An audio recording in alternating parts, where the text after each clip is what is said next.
Olá, uma alegria estarmos juntos mais uma vez para estudarmos mais um dia da nossa lição. Hoje é o primeiro dia da semana, domingo, e nós seguimos com o tema dessa semana que é imagens do casamento, porém o tema de hoje, nosso dia de hoje, é uma só carne.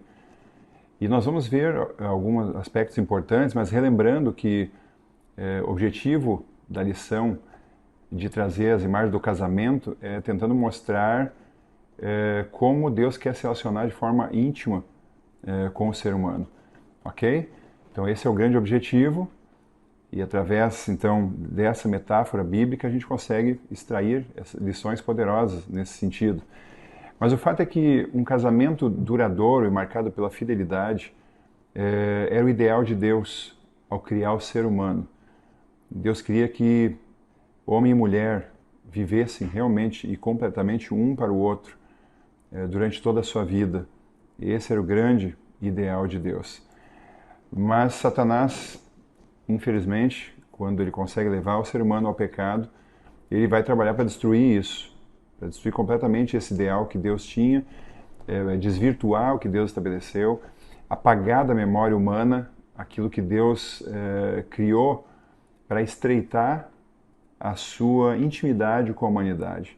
Quer ver duas coisas que Deus estabeleceu lá no princípio, antes do pecado, e que o pecado veio de alguma forma para destruir com isso, e com o passar do tempo cada vez mais isso vai se intensificando.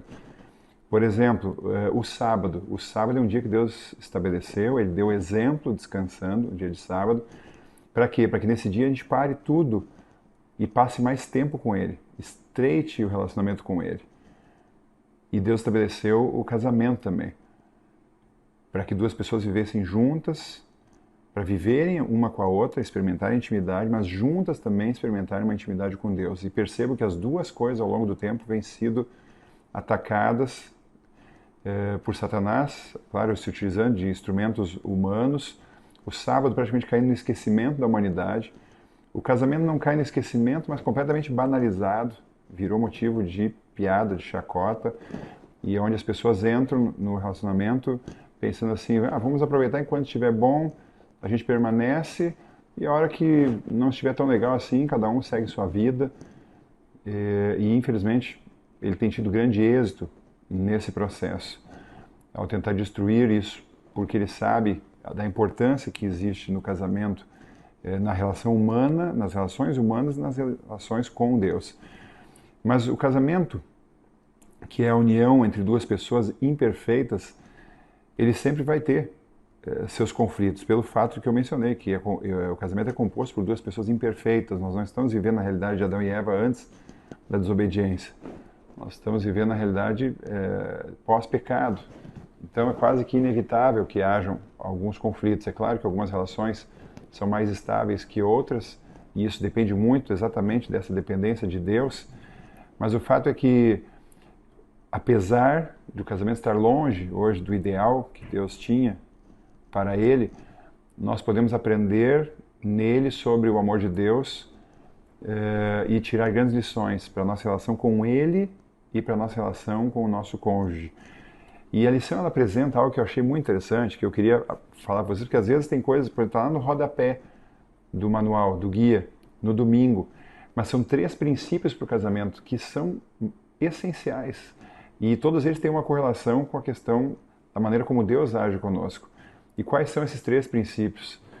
Para a gente poder ter um casamento duradouro, para a gente poder ter um casamento feliz, para haver fidelidade no casamento.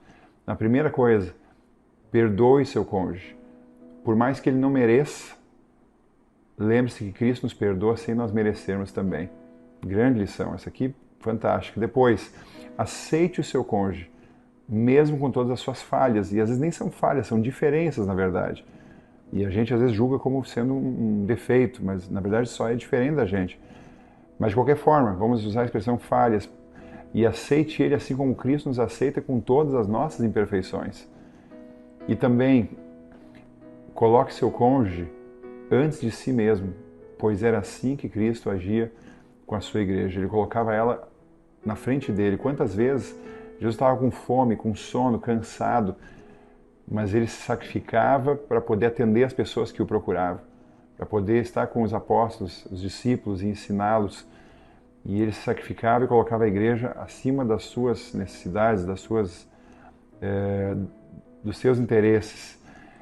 E esses princípios, nós praticarmos eles na nossa vida, eles vão nos ajudar a entender como Deus se relaciona conosco e eles vão fortalecer o nosso casamento. Que Deus nos ajude a praticarmos isso e que possamos experimentar, então, uma relação mais íntima com Deus e mais feliz com o nosso cônjuge. Que Deus te abençoe e até amanhã.